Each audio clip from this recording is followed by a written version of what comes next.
नमस्कार दोस्तों, स्वागत है आप सबका ऑडियो बुक चैनल में।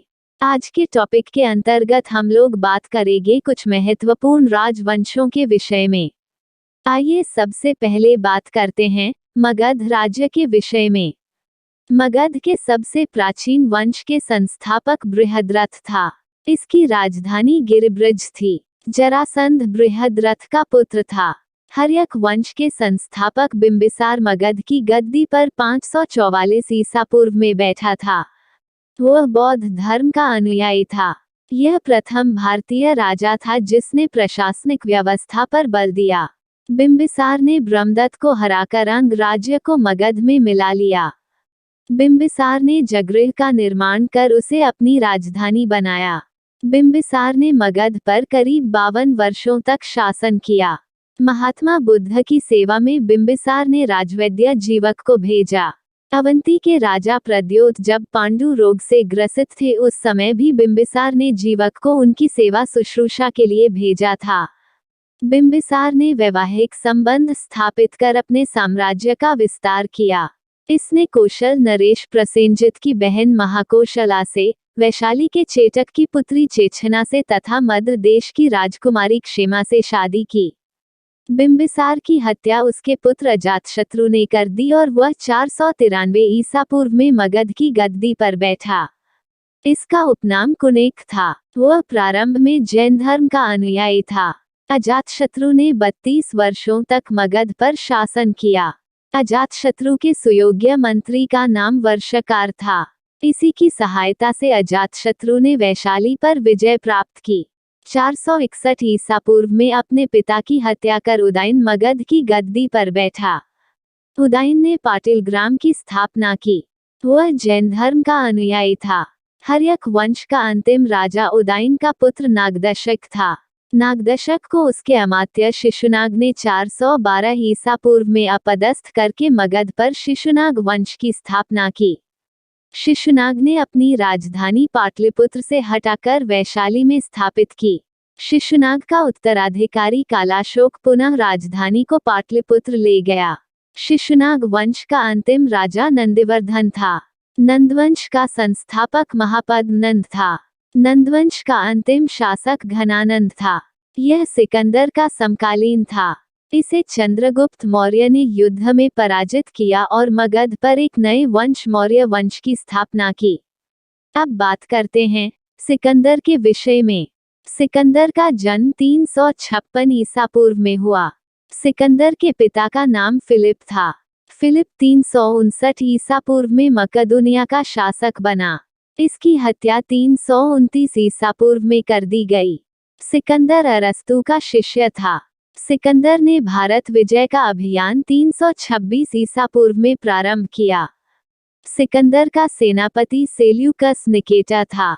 सिकंदर को पंजाब के शासक पोरस के साथ युद्ध करना पड़ा, जिसे हाइडेस्पीज के युद्ध या झेलम का युद्ध के नाम से जाना जाता है। सिकंदर की सेना ने व्यास नदी के पश्चिमी तट पर पहुंचकर उसे पार करने से इनकार कर दिया। सिकंदर स्थल मार्ग द्वारा 325 ईसा पूर्व में भारत से लौटा। सिकंदर की मृत्यु 323 ईसा पूर्व में बेबीलोन में 33 वर्ष की अवस्था में हो गई। सिकंदर का जल सेनापति का नाम निर्याकस था। सिकंदर का प्रिय घोड़ा बहुकेफला था। इसी के नाम पर इसने झेलम नदी के तट पर बहुकेफला नामक नगर बसाया। आइए अब बात कर लेते हैं मौर्य साम्राज्य के विषय में।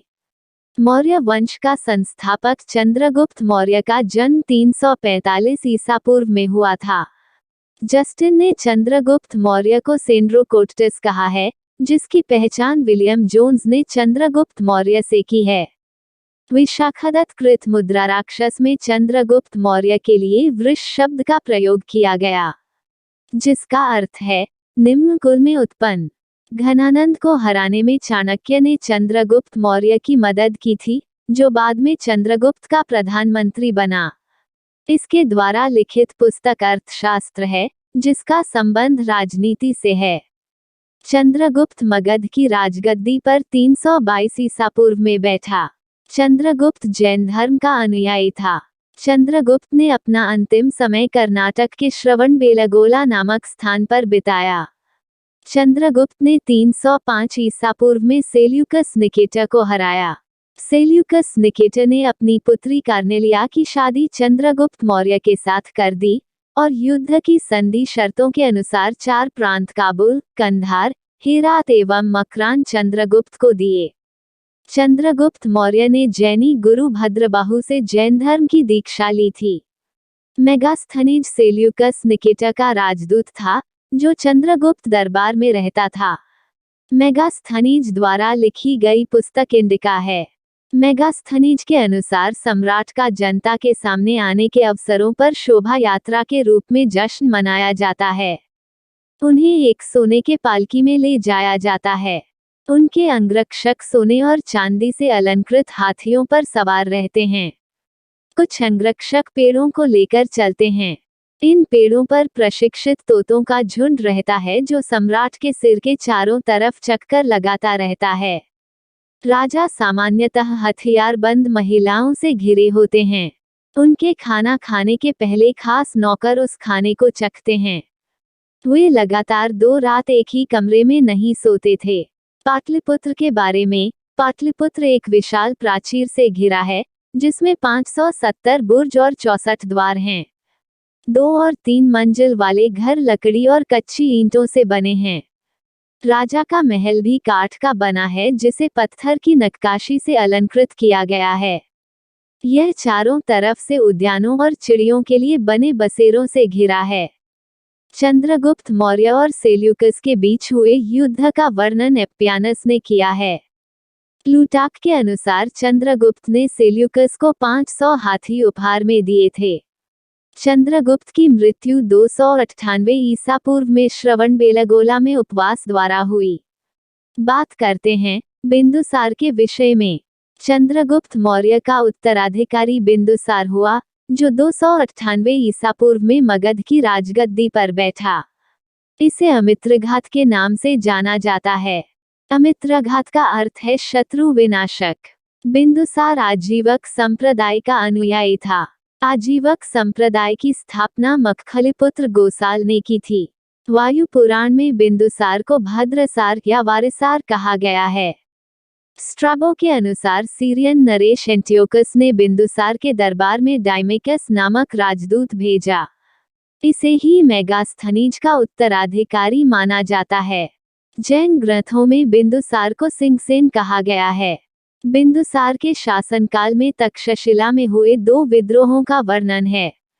इस विद्रोह को दबाने के लिए बिंदुसार ने पहले सुसीम को और बाद में अशोक को भेजा। अथीनियस के अनुसार बिंदुसार ने सीरिया के शासक एंटियोकस से मदिरा, सूखे अंजीर एवं एक दार्शनिक भेजने की प्रार्थना की थी।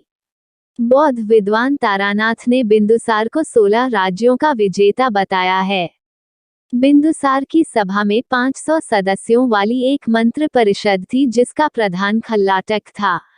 दोस्तों, आज के लिए बस इतना ही। मिलते हैं अगले वीडियो में। वीडियो को लाइक और चैनल को सब्सक्राइब करना न भूलें। धन्यवाद।